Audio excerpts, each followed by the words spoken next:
कल हमने कहां तक बात की थी? व्यंजन तक बात कर ली थी। देखिए, व्यंजन हमने पढ़े कि 5 वर्ग हैं और 5 वर्गों में पढ़ा कि 25 वर्ण हैं।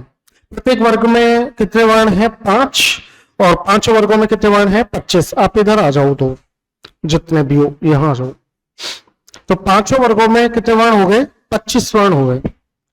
इसके बाद व्यंजन में 8 वर्ण और हैं, इनके बारे में बात करते हैं।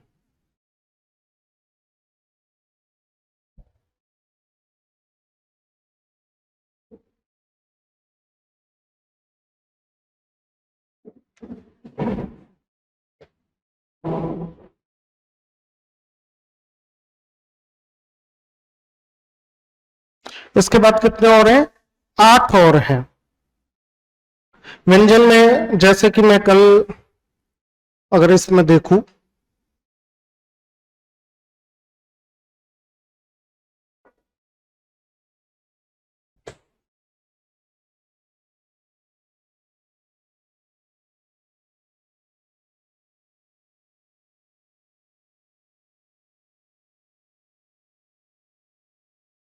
तो ये हमने पढ़े थे, ठीक है। इसमें 25 तो हो गए। अब बच्चे कितने? 8, क्योंकि व्यंजनों में हमने कितने की बात की थी? 33 की। 8 बच्चे। 8 के बारे 8 के बारे में देखिए।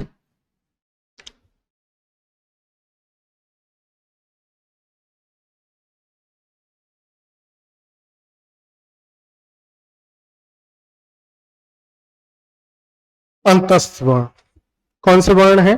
अंतस्थ वर्ण। अंतस्थ वर्ण। और दूसरे मैं बात करूंगा ऊष्म वर्ण।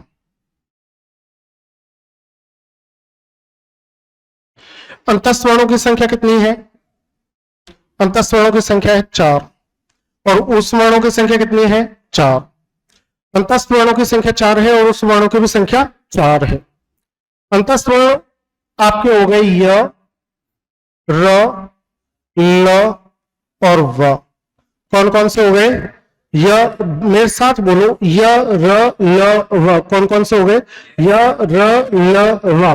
और उस वर्ण कौन से हो गए? 4। कौन कौन से? श, स, स, ह। कितने हो गए? 4। कौन कौन से? श, स, ह। कौन कौन से? श, स, ह। अब इसमें समझने की बात क्या है? समझने की बात यह कि ये जो श है, इसका उच्चारण स्थान तालु है, इसलिए इसको तालव्य कहा। तो ये श कौन सा हो गया? तालव्य वाला। कौन सा हो गया? तालव्य वाला। ये जो स है, इसका उच्चारण स्थान मूर्धा है, इसलिए इसको कौन सा वर्ण कहा? मूर्धन्य वर्ण। कौन सा? मूर्धन्य।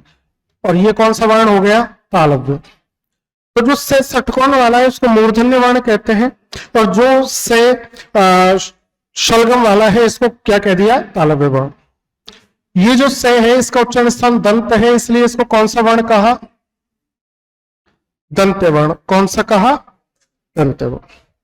और है कंठ वर्ण होता है, इससे तुम्हें कोई लेना देना नहीं, तुम्हें केवल इन 3 प्रकार के से को समझना है। तो एक बार मेरे साथ बोल करके देखिए। श, स, स,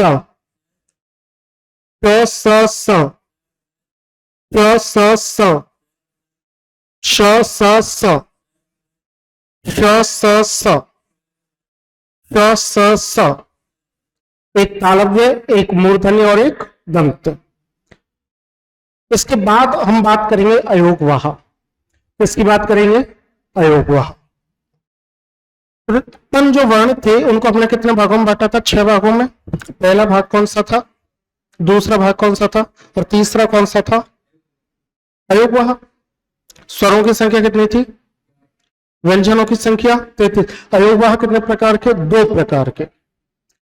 अब मैं बात करूंगा अयोगवाह के।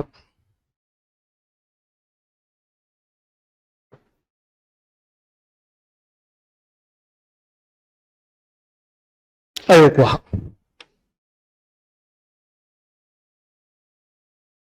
देखिए साथियों, अयोगवाह 2 है। पहला जो है वो है अनुस्वार। मेरे साथ बोलिए, पहला कौन सा है? अनुस्वार।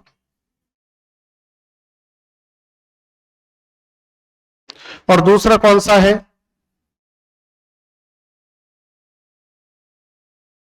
विसर्ग। पहला कौन सा है? अनुस्वार। और दूसरा कौन सा है? विसर्ग। पहला कौन सा है और दूसरा कौन सा है? विसर्ग। समझो, अनुस्वार ये होता है, ये अनुस्वार का चिन्ह है ना? ये शिरोरेखा है। ये कौन सी रेखा है? शिरोरेखा। और शिरोरेखा के ऊपर क्या हो गया? बिंदु हो गया, इसलिए इसको कहा जाता है शिरोबिंदु। इसलिए इसको क्या कहा जाएगा? शिरोबिंदु। अब बताओ, अनुस्वार का दूसरा नाम क्या है? शिरोबिंदु। अनुस्वार का दूसरा नाम क्या है? शिरोबिंदु। ये शिरोबिंदु।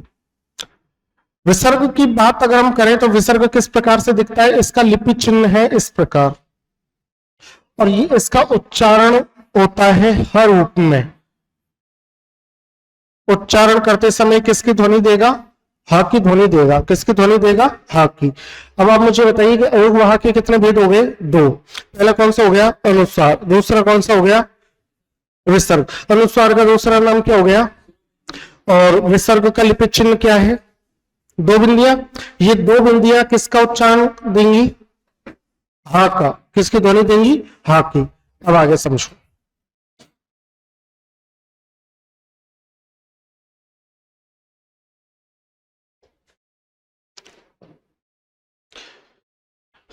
इन दोनों के अलावा आपको मैं एक अनुनासिक के बारे में और बताना चाहता हूं। अनुनासिक चिन्ह क्या है? अनुनासिक चिन्ह ये इस प्रकार का होता है। आप इसको क्या बोलते हो? चंद्रबिंदु। आपने इसको चंद्रबिंदु क्यों बोला? क्योंकि देखो, ये तो है शिरोरेखा, ये तो क्या है? शिरोरेखा। ये है बिंदु और ये है चंद्रमा।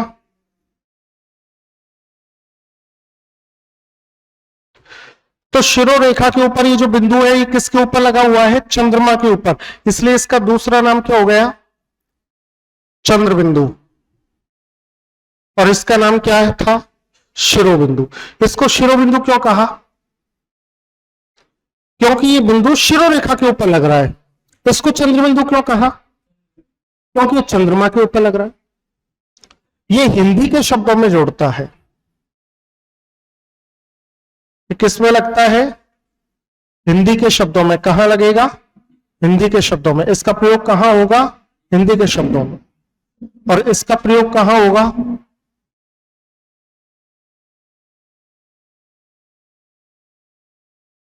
इसका प्रयोग होगा संस्कृत शब्दों में। इसका प्रयोग कहां होगा? संस्कृत शब्दों में।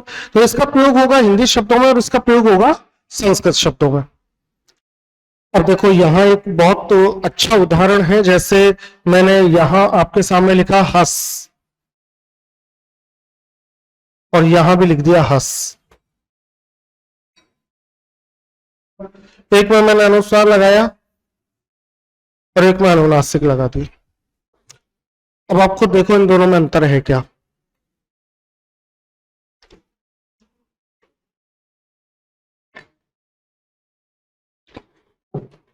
है? कैसे है? इसमें शिरोबिंदु है और इसमें चंद्रबिंदु है। ये अंश तो क्या हो गया?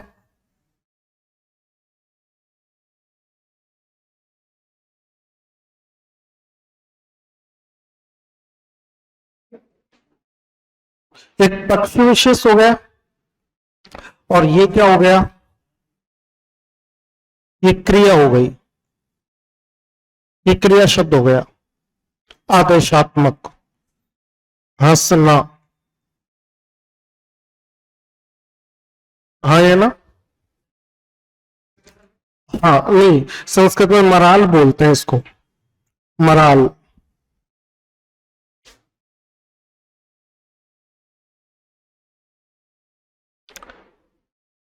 हिंदी का जो शब्द है, सॉरी, जो संस्कृत के शब्द है, उनमें अनुस्वार का ही प्रयोग होता है। चंद्र बिंदु का प्रयोग नहीं हो सकता। संस्कृत के जितने भी शब्द हैं उनमें चंद्र बिंदु का प्रयोग नहीं हो सकता, लेकिन हिंदी के शब्दों में चंद्र बिंदु का भी प्रयोग है और अनुस्वार का भी प्रयोग है। आगे बात समझ। देखो संस्कृत के जैसे बहुत सारे शब्द हैं। ये चंद्र था, ये चंद्र हिंदी में आकर के क्या बन गया? चांद बन गया। ये दंत था, ये हिंदी में आकर क्या बन गया? दांत बन गया, है ना। इस प्रकार से गांधी, ध्यान रखना कि गांधी का शुद्ध रूप ये होता है, गांधी का शुद्ध रूप ये होता है, ये आपको विशेष रूप से ध्यान रखना है। आपका शुभ नाम भैया? हाँ, कल आए थे आप? आज पहली बार ही आए हो, बहुत बहुत स्वागत है आपका। तो हमारे साथ जुड़ना अब आप, ठीक है। तो इसके बाद आगे चलते हैं। अगला जो नियम है, एक second. Yes sir, yes sir, ठीक ठीक।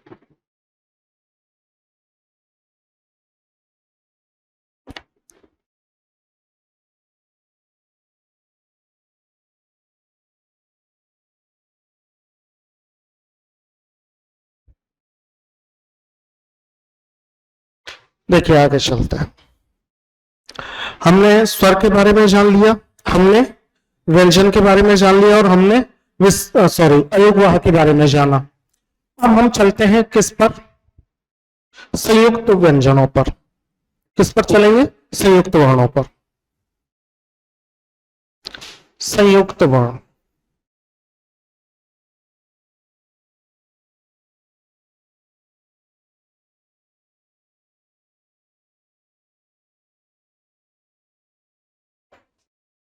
संयुक्त वर्ण। संयुक्त का मतलब क्या होता है? क्या अर्थ होता है संयुक्त का? जोड़ा हुआ, शामिल। संयुक्त का क्या मतलब होता है?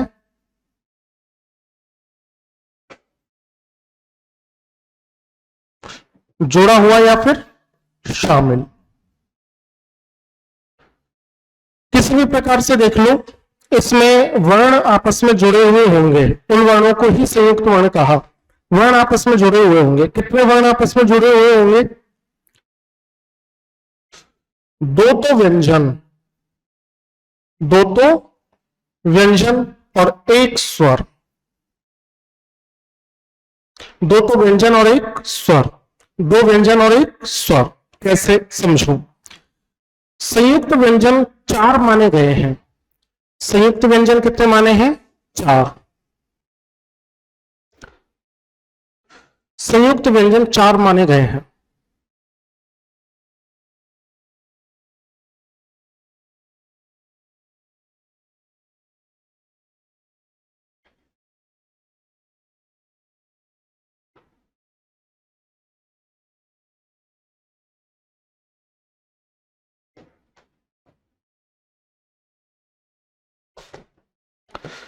चार संयुक्त व्यंजन माने हैं। पहला कौन सा माना है? श। दूसरा कौन सा माना है? त्र। तीसरा कौन सा माना है? य। और चौथा कौन सा माना है? श्र। चार हमारी व्याकरण ने संयुक्त व्यंजन माने हैं। जिसको हम ज्ञ बोलते हैं वो तद्भव रूप है, इसको ज्ञ बोला जा सकता है। क्यों बोला जा सकता है? क्योंकि प्रचलन में आ गया।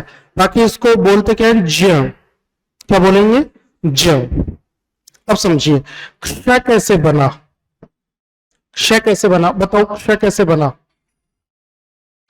क्ष बना आपका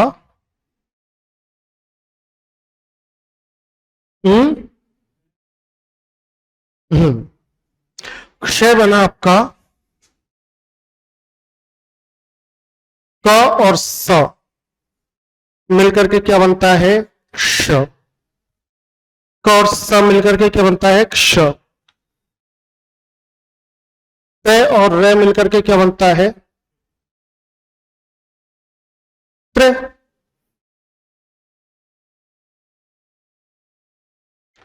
ज और ये मिलकर के क्या बनता है? ज। और श और मिलकर के क्या बनता है? श।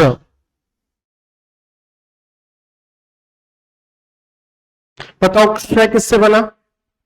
क और स से। त्रय किससे बना? त और रे से।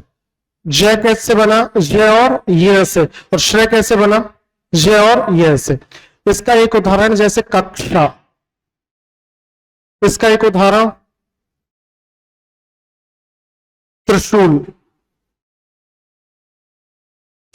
इसका एक उदाहरण जैसे ज्ञान, जिसको शुद्ध रूप से ज्ञान बोला जाए, और इसका एक उदाहरण जैसे श्रम। लिखिए। हाँ, अयोग वहां लिखोगे, पहले अयोग वहां लिखो।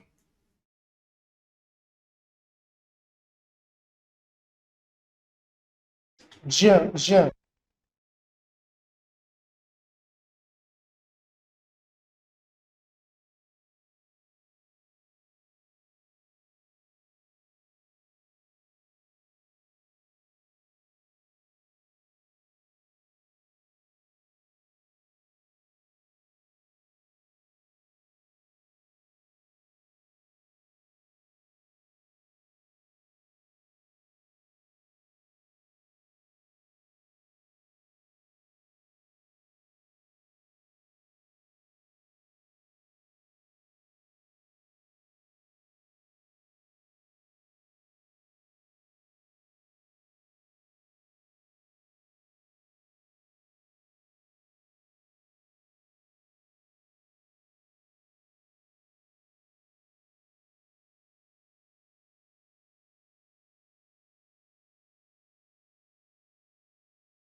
Hello hello. हाँ, आवाज आ रही है क्या? ठीक है।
लिख लिया क्या?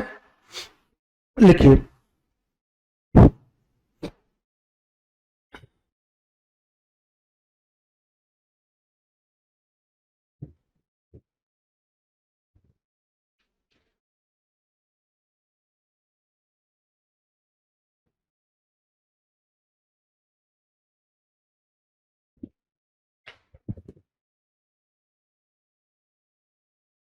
लिख लिया? यहां तक चीजें क्लियर हो गई? आगे चलिए। ये लिखो, ये लिख लो।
जल्दी लिखिए थोड़ा सा।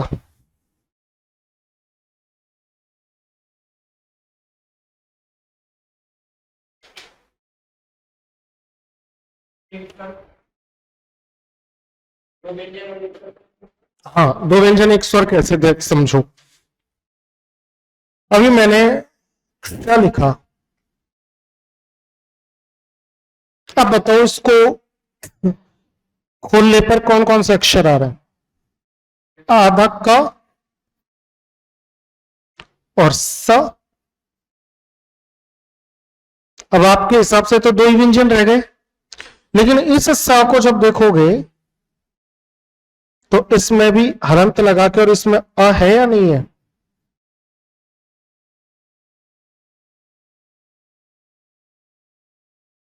बताओ, है ना? तो बस यही खेल है।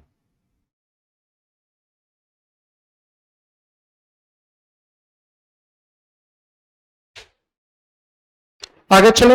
अब देखिए, आगे हम बात करेंगे उत्क्षिप्त वर्णों के बारे में। कौन से वर्णों के बारे में? उत्क्षिप्त वर्ण। मेरे साथ बोलिए, उत्क्षिप्त, उत्क्षिप्त, उत्क्षिप्त, उत्क्षिप्त, है ना? उत्क्षिप्त वर्ण। उत्क्षिप्त वर्णों को समझो आप। उत्क्षिप्त वर्ण क्या होता है? उत्क्षिप्त वर्ण वे होते हैं इनका एक नाम है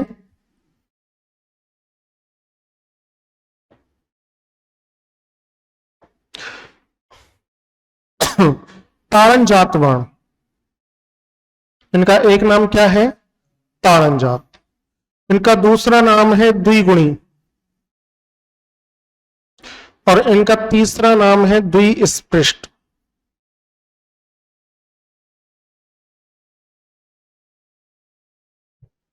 इनका एक नाम क्या है? दूसरा और तीसरा, तीन नाम हो गए। ताड़नजात का मतलब या उत्क्षिप्त का मतलब होता है फेंकना। जीभ, हमारी जो जीभ है वो वर्ण को फेंकती है। हमारी जो जीभ है वो वर्ण को क्या करती है? फेंकती है। कैसे फेंकेगी समझो। इसके दो भेद हैं।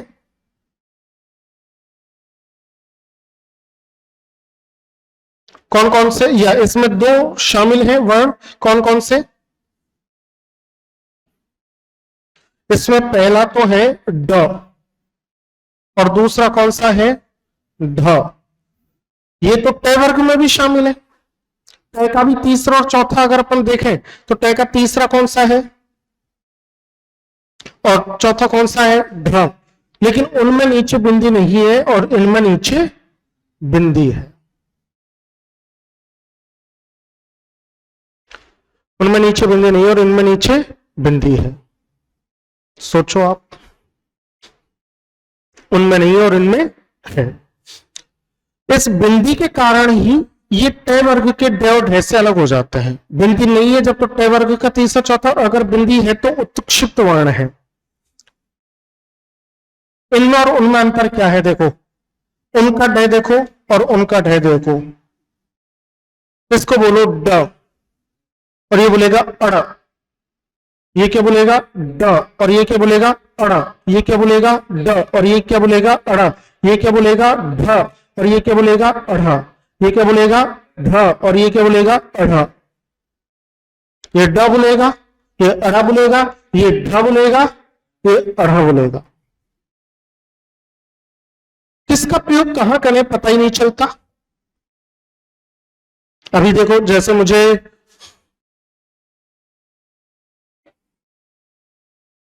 सड़क लिखना है, मैंने नीचे बिंदी लगा दी, लेकिन मुझे रोड लिखना है, मैंने बिंदी नहीं लगाई। मुझे मोढ़ा लिखना है, मैंने बिंदी नहीं लगाई, लेकिन मुझे डालडा लिखना है तो मैंने बिंदी नहीं लगाई। तो आप देखो, आ रही बात समझ में? कहीं बिंदी लगती है, कहीं बिंदी नहीं लगती। कैसे पता करें कि कहां बिंदी लगेगी और कहां बिंदी नहीं लगेगी?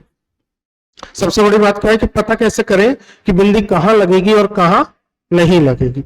समझिए, इसका एक नियम है।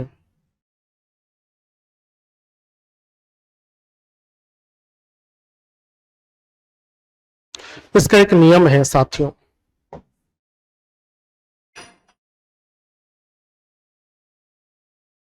इसका एक नियम है। नियम क्या है वो समझिए कि इसका नियम क्या है।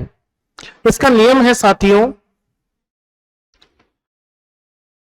इसका नियम क्या है कि इसका नियम है कि प्रत्येक जगह बिंदी लगेगी, हर जगह बिंदी लगेगी, केवल केवल ये 6 जगह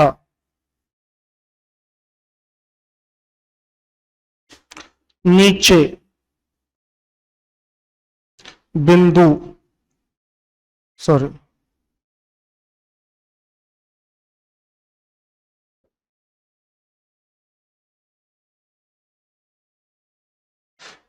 अपन ने तो ऐसे ही लिखा,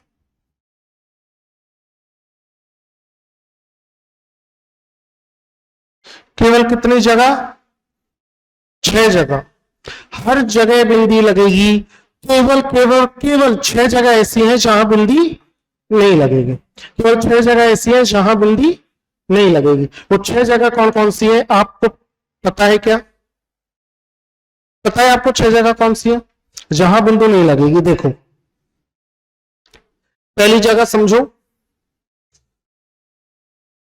अगर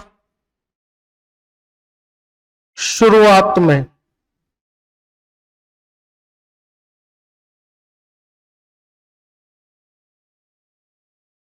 ड या ढ आए, अगर शुरुआत में क्या है ड और ढ, तो बिंदु नहीं लगे। अगर शुरुआत में ड और ढ आ जाए तो बिंदु नहीं लगेगी, या बिंदी नहीं लगेगी। कहां नहीं लगेगी? नीचे। इसका दूसरा नियम,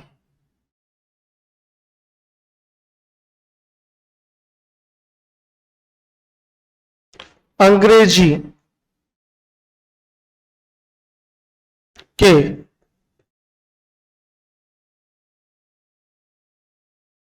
शब्दों में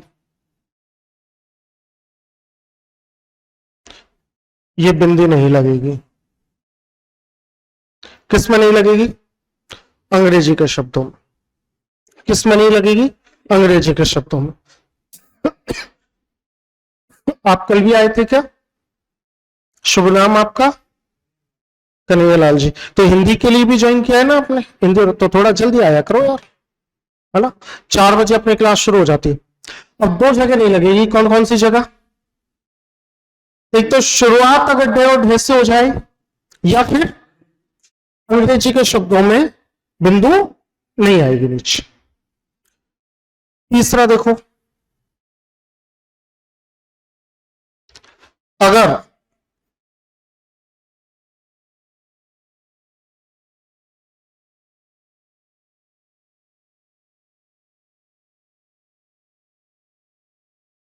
ड ढ से पहले, अगर ड या ढ से पहले हलंत वर्ण हो,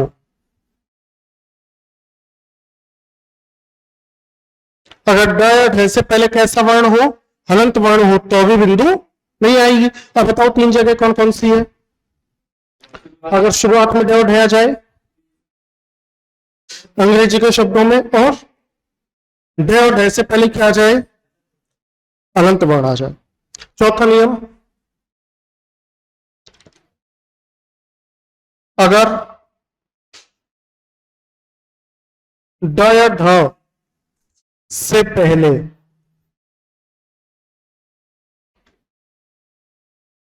अगर ड या ढ से पहले अनुस्वार हो,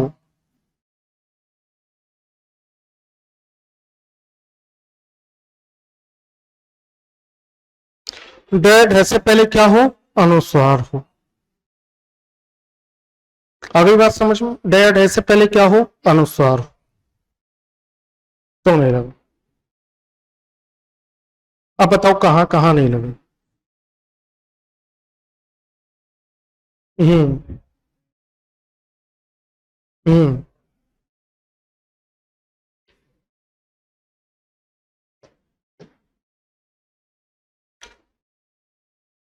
और बताओ कहां कहां नहीं लगेगी। अगर ड या ढ में हलंत हो, अगर ड या ढ में खुद में ही क्या हो, हलंत हो, तो नहीं लगेगी। ड ढ में हलंत हो तो भी नहीं लगेगी। और छठा कौन सा है, अगर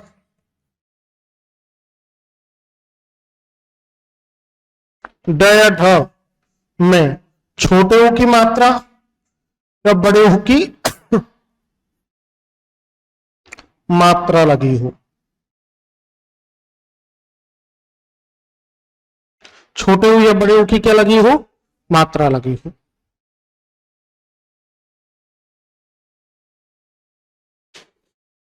छह जगह नहीं, पहले समझ लो, अभी इनके उदाहरण भी देखेंगे।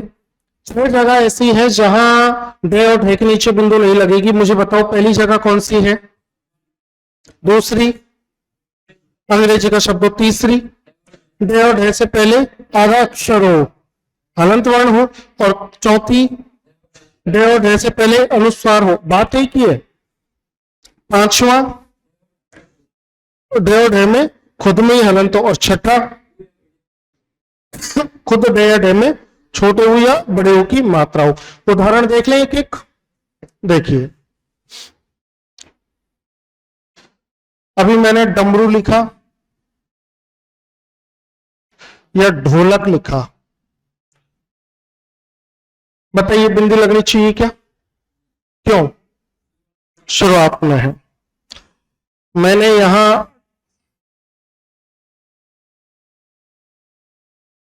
रोड लिख दिया, लगना चाहिए, ईमानदारी से बताओ। मैंने यहां सोडा लिख दिया, लगनी चाहिए, क्यों नहीं लगनी चाहिए। सोडा कौन सा शब्द है, अंग्रेजी का। मैंने यहां पंडित लिख दिया, लगनी चाहिए, क्यों, आधा अक्षर है। मैंने यहां अंडे लिख दिया, लगनी चाहिए क्या, क्यों, ठीक है। मैंने यहां षड्यंत्र लिख दिया, लगनी चाहिए क्या, क्यों, हलंत लग गया। मैंने यहां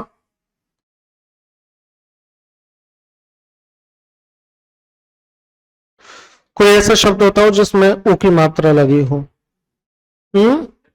लड्डू,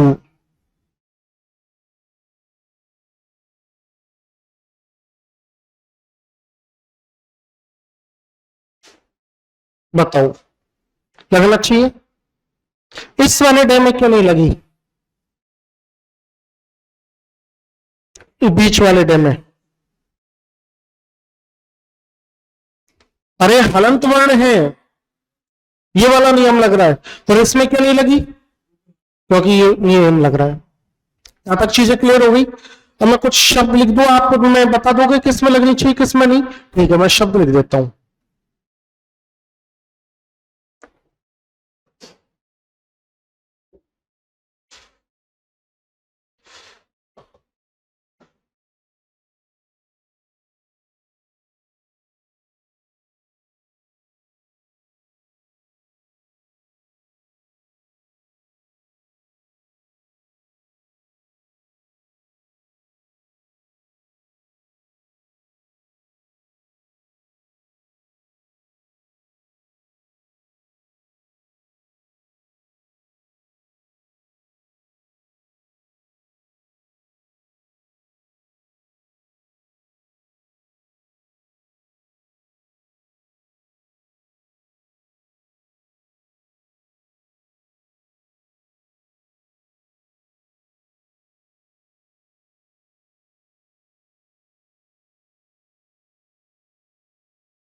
हाँ भाई, अब तुम खुद बताओ किस में लगनी चाहिए, मैंने किसी में भी नहीं लगाई, जिस जिसमें तुम कहोगे उस उसमें अपन लगा देंगे, जिस जिसमें तुम बताओगे उस उसमें अपन लगा देंगे। बताओ क्या ढोंग में लगनी चाहिए? कारण? हाँ, अनुस्वार। ढक्कन में लगनी चाहिए, क्यों? शुरुआत हो गई। मेंढक में क्यों? अनुस्वार है, लेकिन इसमें लगती है। अपवाद ये आगे समझेंगे इसको। ढोलक में नहीं लगनी चाहिए। मोढ़ में क्यों लगनी चाहिए? मोढ़ा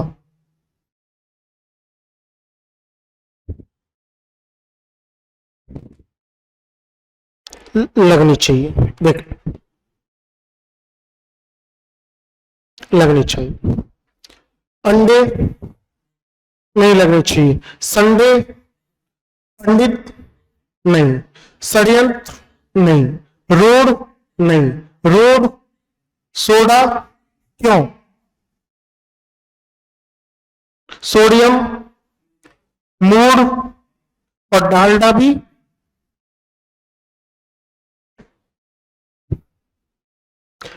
केवल एक अपवाद के तौर पर या फिर कुछ विशेष के तौर पर हमने क्या देखा? अंग्रेजी का शब्द है,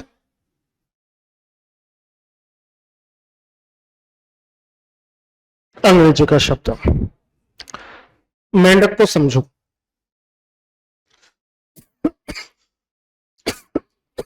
मेंढक को समझिए।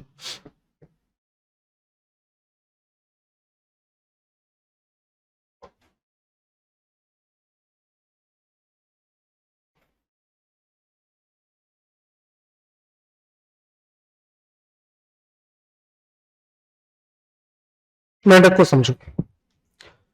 जिस मेंढक को आप देख रहे हो और जहां पर अनुसार देख रहे हो, वहां मूल रूप से अनुसार था ही नहीं, वहां अनुनासिक था। मना केवल किस पर है? रोक केवल किसकी है? अनुस्वार की। और यहां क्या है? चंद्र बिंदु। फिर ये चंद्र बिंदु अनुस्वार के रूप में कैसे बन गया? ये नियम है कि शिरोरेखा के ऊपर अगर चंद्र बिंदु है, जिस अक्षर पर चंद्र बिंदु है, उस अक्षर में अगर कोई ऐसी मात्रा है जो शिरोरेखा से ऊपर निकल रही हो, ध्यान से समझना, जिस अक्षर पर चंद्र बिंदु है उस अक्षर में अगर कोई ऐसी मात्रा है जो शिरोरेखा से ऊपर निकल रही हो, तो फिर ये जो चंद्र बिंदु है ये शिरो बिंदु बन जाता है। आ गई बात समझ में? तो बताओ मेंढक कैसे बन गया?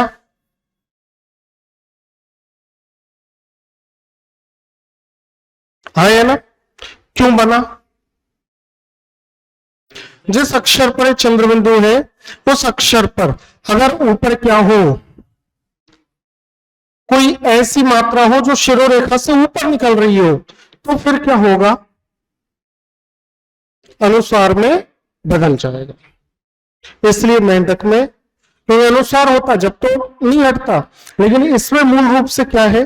अनुनासिक है, चंद्र बिंदु है। तो ये हमने बात कर ली उत्क्षिप्त वर्णों की। उत्क्षिप्त वर्ण कितने होते हैं?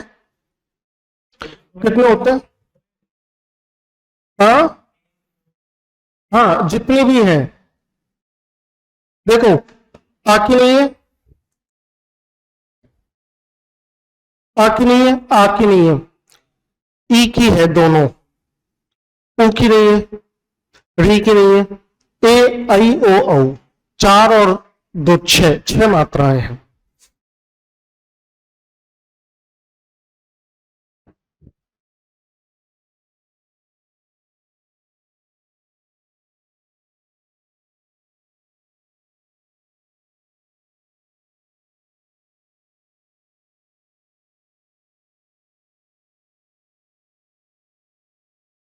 अब कौन सा वर्ण बच गया अपना?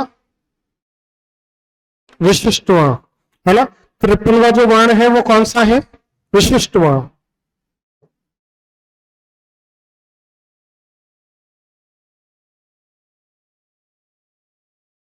इसको क्या नाम दिया? विशिष्ट वर्ण।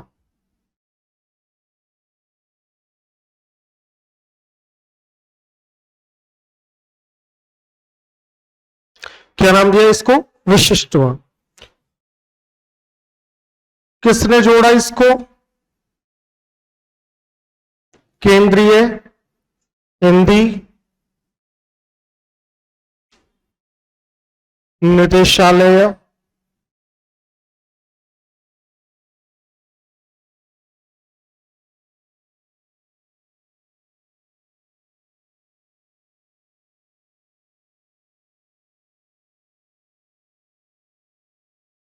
उच्चतर शिक्षा विभाग।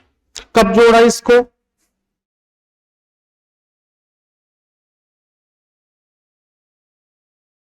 इसको नाम क्या दिया?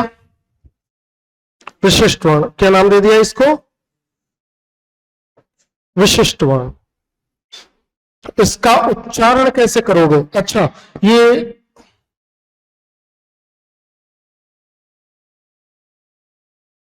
राजस्थानी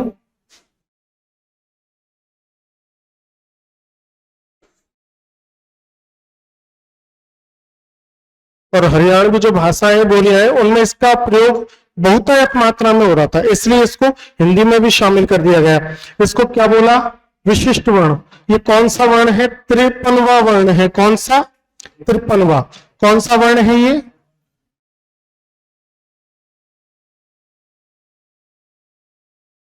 आगे बात समझ में? इसका उच्चारण है हर्ण। क्या उच्चारण है? हर्ण। ह, ड़ और ल, इन तीनों से मिलकर क्या है? हर्ण। हर्ण। हर्ण। जैसे देखो, अपन बोलेंगे तो बोलेंगे बावड़ा, लेकिन हरियाणा में कैसे बोलते हैं? बावला। बावला। ना तो ला और ना डा, बावला। रे और ले दोनों का संयोग। तो इस तरह लिख लीजिए इसको, लिख लो।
लिख लीजिए।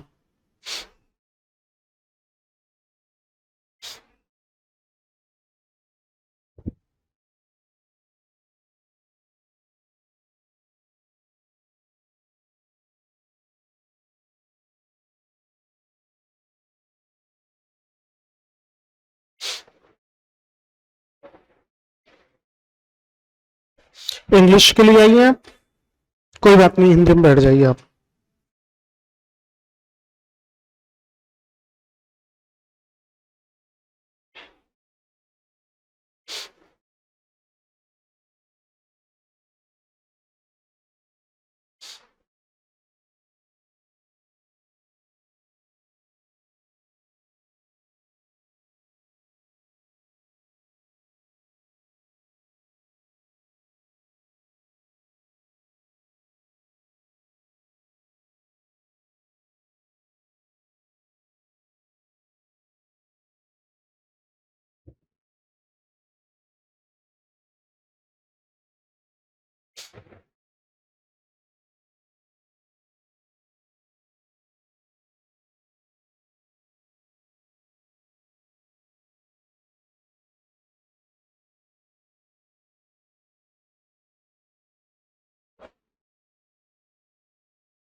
लिख लिया?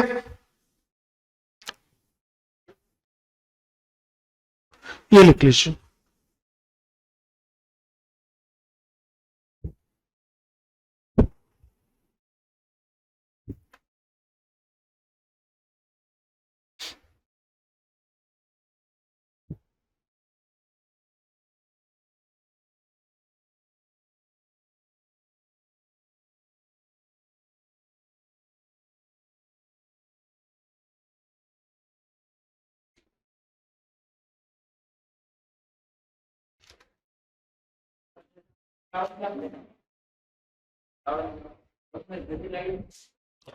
उसमें कई विद्वान लगा देते हैं, कई ताड़न जाप जो शब्द है वो संस्कृत का शब्द है, संस्कृत में उच्छिष्ट वर्ण नहीं थे। तो जैसे प्रोढ़ शब्द है, ऊढ़ा शब्द है, ये संस्कृत के शब्द हैं। इनमें अगर आप लगाना चाहो तो लगा सकते हो, गलत नहीं है। बाकी मूल रूप से अगर तार्किक तरीके से देखा जाए तो नहीं लगनी चाहिए, क्योंकि संस्कृत के शब्दों में उच्छिष्ट वर्णों का स्थान ही नहीं था। आगे चले, देखिए विशिष्ट भी लिख लो, लिख लो विशिष्ट।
आगे चले, देखिए अब आपका टॉपिक मैं शुरू करने जा रहा हूं।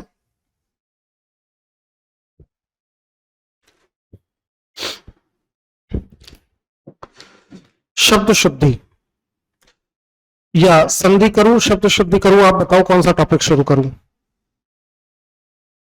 शब्द शुद्धि करूं, संधि नहीं।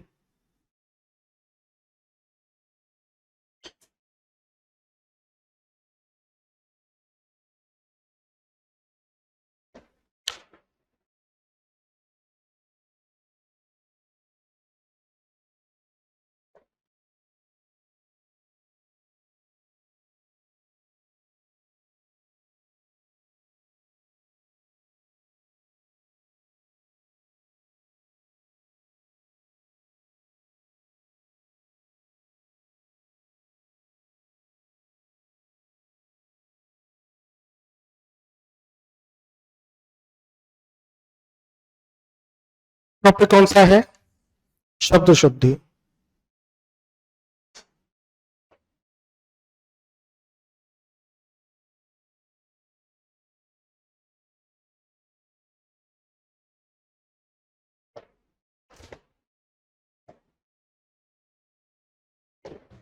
देखो ध्यान से समझना शब्द शुद्धि को।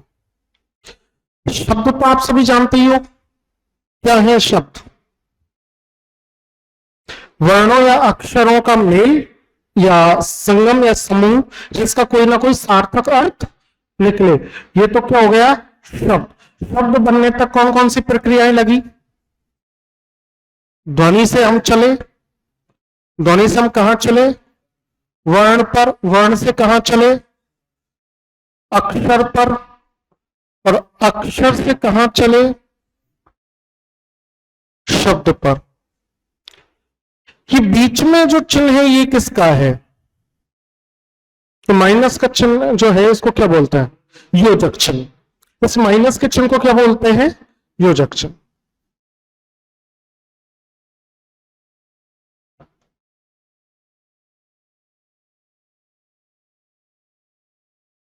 इस माइनस के चिन्ह को बोलते हैं योजक चिन्ह। बताओ यहां तक कोई समस्या नहीं है?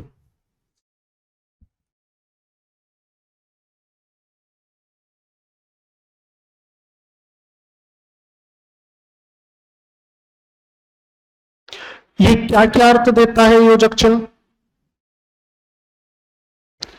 का, के, की, क्या क्या अर्थ देता है? का, के, की। और ये देता है या अथवा। क्या अर्थ देता है? या अथवा। तीसरा अर्थ देता है और का। क्या अर्थ देता है? और। अगर मैंने कहा शब्द शुद्धि, मैंने लिखा शब्द शुद्धि, अब क्या अर्थ देगा ये? का अर्थ दे रहा है शब्द की शुद्धि या फिर शब्द का शुद्धिकरण। शब्द का शुद्धिकरण। किसका अर्थ दे दिया इसने? का। अभी मैंने लिखा लाभ हानि,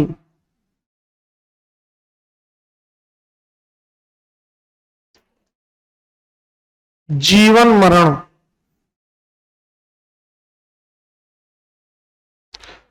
यश अपयश।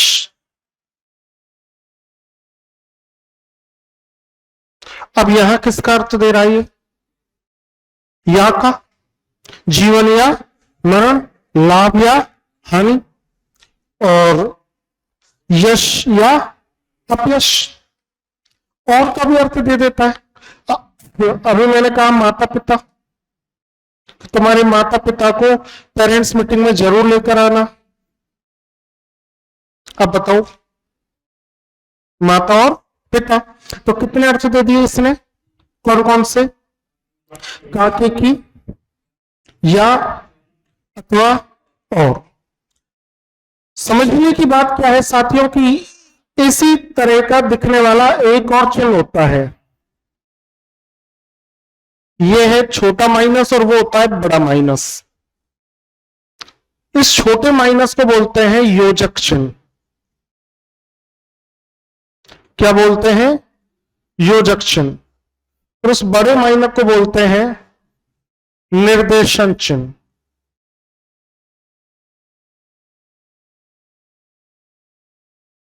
क्या बोल दिया? निर्देशन चिन्ह। छोटे माइनस को क्या कहा? योजक चिन्ह। और बड़े माइनस को क्या कहा? निर्देशन चिन्ह। बताओ यहां तक कोई समस्या है? ईमानदारी से बताओ, कोई समस्या है क्या? नहीं है?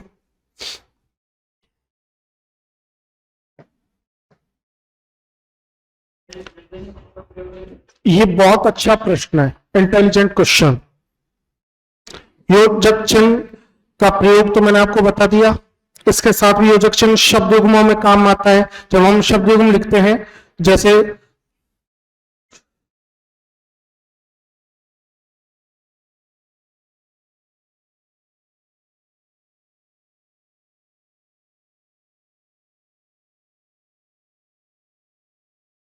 सुख दुख,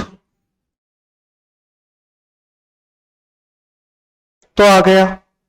हम जब शब्दों की पुनरावृत्ति करते हैं, शब्दों की क्या करते हैं? पुनरावृत्ति, तब काम में आता है। जैसे पल पल,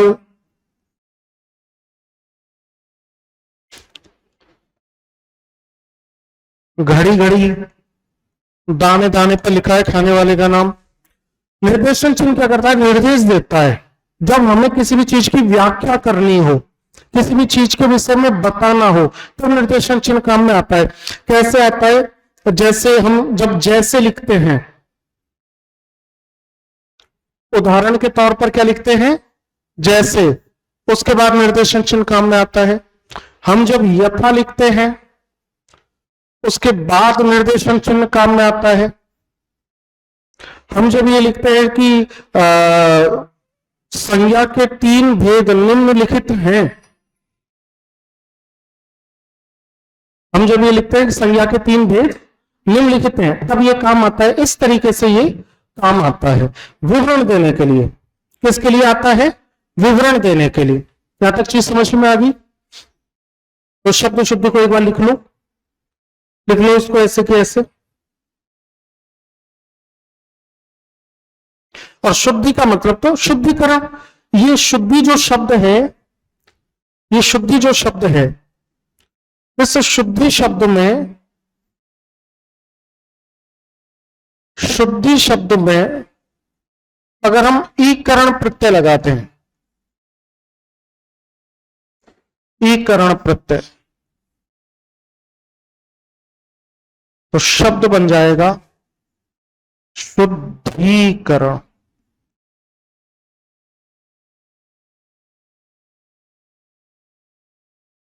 लेट हो गए आज, तो फिर जल्दी आ गए।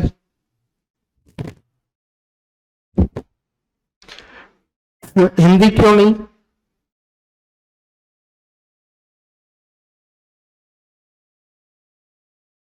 करूंगा कैसे मतलब? ऐसा नहीं होता। अगर आप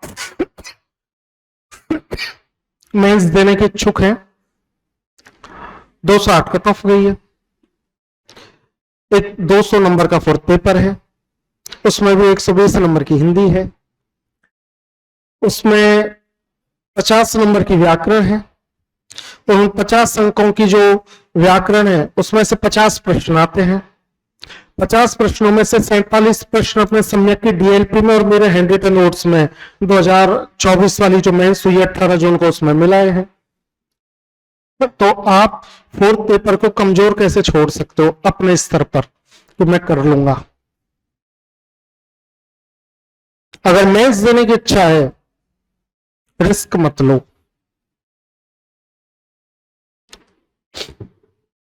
मेंस देने की इच्छा है, रिस्क मत लो।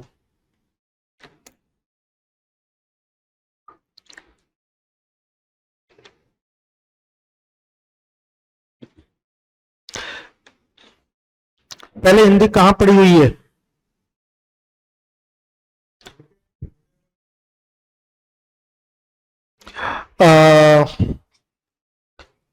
कहीं भी किसी कोचिंग संस्थान में नहीं पढ़ी हिंदी?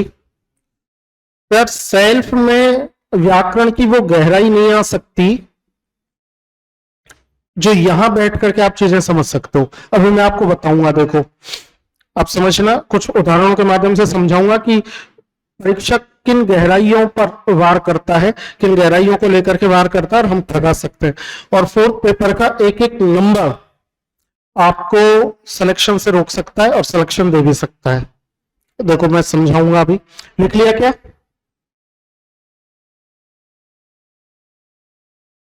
फिर आप मुझे बताना ये बात आपको पता थी कि नहीं पता थी।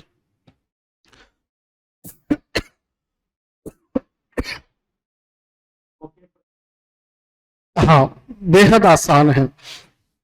वैसे तो भारत सरकार द्वारा चलती है, जिसमें 602 पेज हैं पुस्तक में, अपने पास है, मैं अभी आपको दिखा दूंगा।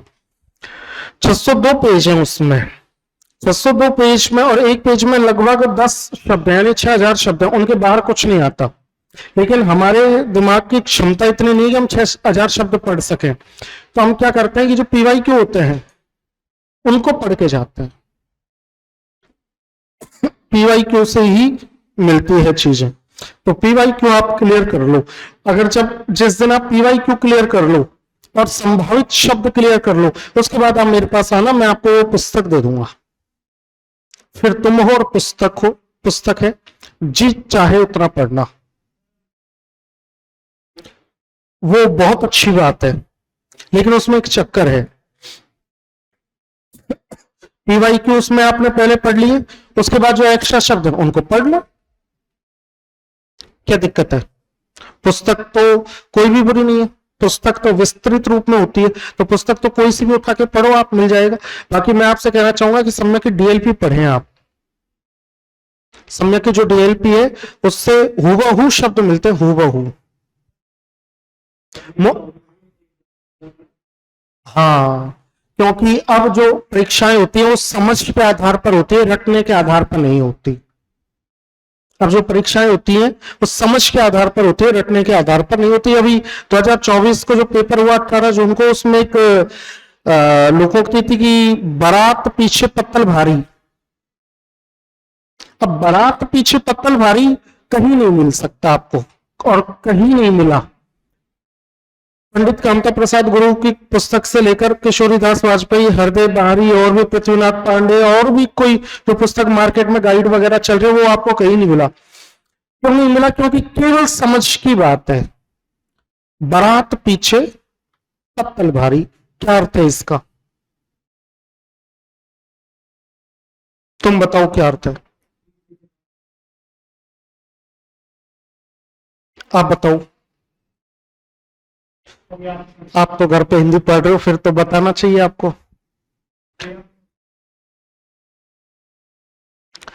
घर में शादी तो हुई होगी, किसी लड़की की शादी हुई है अपने घर में, बहन की हुई होगी, चाचा की लड़की, ताऊ जी की लड़की।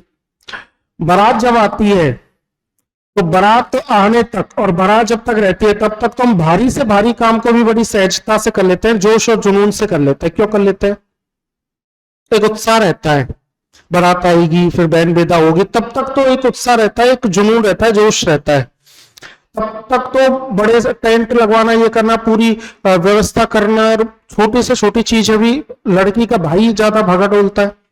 लेकिन बारात जब चली जाती है और लड़की विदा हो जाती है, उसके बाद जो वो भगोने वगैरह बच जाते हैं ना पीछे, उनको भी वापस देने में जोर आता है, उनको भी वापस पहुंचाने में या गिन करके पहुंचाने में जोर आता है।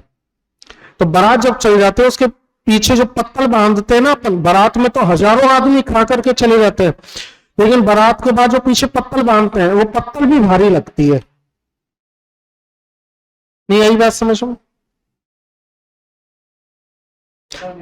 संसाधन तो कम होते ही है, साथ ही मन का वो जोश भी कम पड़ जाता है।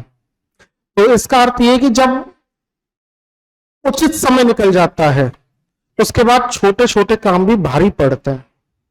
अब बताओ किसके काम में मिलेगा? समझ की बात है। वन का कुआं आया था 18 जून को जो पेपर हुआ था, 24 RSMS 24 वाला, वन का कुआं होना, क्या अर्थ होता है वन का कुआं होना? बताओ।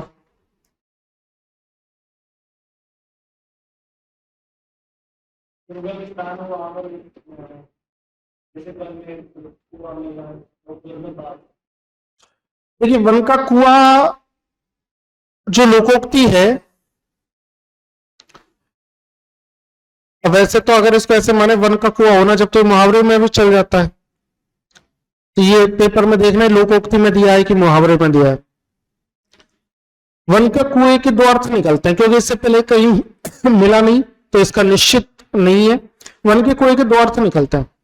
पहला अर्थ क्या निकलता है वन का कुआं होने का, कि अगर आप वन में भटक गए तो वन में प्यास बुझाने के लिए आपको चारों तरफ कुछ नहीं मिलेगा, वहां अगर आपको कुआं मिल जाए तो आप जीवित रह सकते हो, प्यास बुझा सकते हो। तो वन का जो कुआं होता है वो बहुत दुर्लभ वस्तु है, बड़ी मुश्किल से मिलता है, लेकिन विपत्ति के समय काम आने वाला है। और एक वन का कुआं है कि प्यास यहां लग रही है और कुआं वन में है, तो गलत स्थान पर योग्य चीज का होना, यह भी वन का कुआं है। तो इसके दो अर्थ निकलते हैं। सॉल्यूशन करवाने वालों ने दोनों ही अर्थ सामने रखे। अब देखो आगे क्या रहता है, क्या उचित माना जाता है। तो समझ बेहद जरूरी है। मेरे कहने से आप मानो, हिंदी ज्वाइन करो। फोर्थ पेपर में एक एक शब्द महीने रखते हैं, एक एक शब्द। जैसे देखो मैं आपको बताता हूं,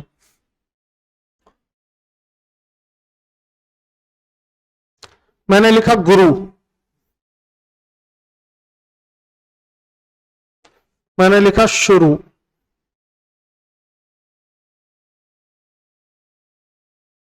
शुरुआत,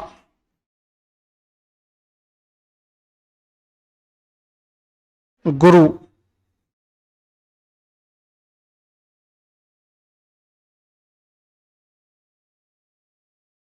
रूप, रुपया, वधु, चमू, वहू,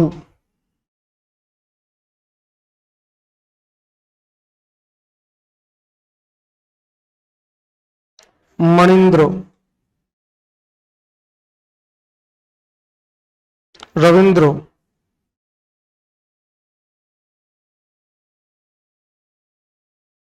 गांधी। अब बताओ इनमें से कौन सा शुद्ध और कौन सा शुद्ध है। ये जो रे है ना, इस रे में ह्रस्व ऊ भी मिल सकता है और दीर्घ ऊ भी मिल सकता है। इस रे में ह्रस्व ऊ भी मिल सकता है और दीर्घ ऊ भी मिल सकता है। ह्रस्व ऊ जब इसमें मिलेगा तो ये बनेगा रू, और जब इसमें दीर्घ ऊ मिलेगा तो ये गुंडी वाला रू बनेगा। शुरू में कौन सा रू मिलेगा? गुंडी वाला। लेकिन वहीं पर इस आत लगने के कारण शुरुआत में कौन सा रू मिलेगा? छोटा वाला। गुरु में कौन सा रू मिलता है? छोटा। रूप में कौन सा रू मिलता है? बड़ा। रुपया में कौन सा रू मिलता है? छोटा। वधु में कौन सा ऊ मिलता है? बड़ा। चमू में भी कौन सा ऊ मिलता है? बड़ा। चमू का मतलब होता है सेना। बहु में छोटा भी होता है, बड़ा भी होता है। छोटा जो होता है वो तो अव्यय के रूप में काम आता है, बहुत का अर्थ देता है, और बड़ा वधु का अर्थ देता है। मणिंद्र में मणि और इंद्र मिलकर के क्या बन जाता है? मणिंद्र। रविंद्र, रवि और इंद्र मिलकर के क्या बन जाता है? रविंद्र। और गांधी में अनुनासिक न होकर के केवल क्या होगा? अनुस्वार। ये छोटी छोटी चीजें हैं जो आपको क्या करवाती हैं? सिलेक्शन से रोक देती हैं। आइए पुष्पन जी, ये छोटी छोटी चीज हैं जो आपको किससे रोक देती हैं? सिलेक्शन से रोक देती है। जैसे देखो, अंतिम फिर जाने से पहले दो शब्द और देख लो आप। मैंने आपके सामने लिखा वित्तीषणा, कितनी मात्राएं लगी? लोकैषणा, कितनी मात्राएं लगी? 2। पुत्रैषणा, कितनी मात्राएं लगी? 2। लेकिन वहीं पर अगर मैं पितृषणा लिखूंगा तो मात्रा लगेगी 1, क्योंकि बाकी के 3 शब्दों में कौन सी संधि है? वृद्धि संधि, और यहां है यण संधि। अब बताओ शब्द शुद्ध में अगर ये 3 शब्द दे करके और चौथा शब्द दे दिया जाए, आदमी अटकेगा कि नहीं अटकेगा? एक एक शब्द मायने रखता है, एक एक नंबर मायने रखता है, इसलिए देख लो, है ना, इस पर विचार करना। ठीक है साथियों, बहुत बहुत धन्यवाद।